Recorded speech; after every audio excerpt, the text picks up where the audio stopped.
पहिल्या श्रावणी सोमवारी वाणगावला श्री बाणेश्वर मंदिरात भोलेनाथाचा गजर। श्रावण महिन्यातील प्रत्येक सोमवारी शिवशंकराच्या पूजेला विशेष महत्त्व आहे। श्रावण महिन्याच्या पहिल्या सोमवारचे औचित्य साधत सोमवारी दिनांक 28 रोजी वाणगाव येथील प्राचीन अशा श्री क्षेत्र बाणेश्वर मंदिरात दर्शनासाठी पहाटेपासून पंचक्रोशीतील भाविकांनी दर्शनासाठी मोठी गर्दी केली होती। बम बम बोले, ओम नमः शिवाय, हर हर महादेवाचा जयघोष करत भाविक दर्शन घेत होते। श्री बाणेश्वर मंदिरात वैविध्यपूर्ण धार्मिक कार्यक्रम आनंदी वातावरणात श्रावणी सोमवार निमित्त सोमवारी दिनांक 28 रोजी पाहावयास मिळाले।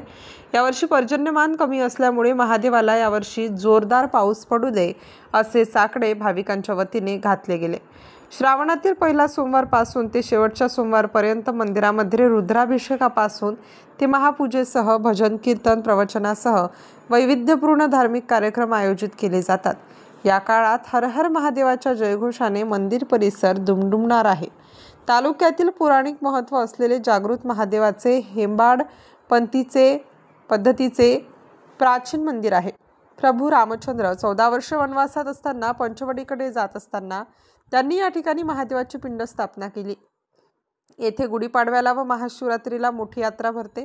श्रावण महिन्यात जिल्हाभरातील भाविक पूजा करण्यासाठी येतात। नाशिक स्टार न्यूजसाठी बाबासाहेब कदम, नांदगाव।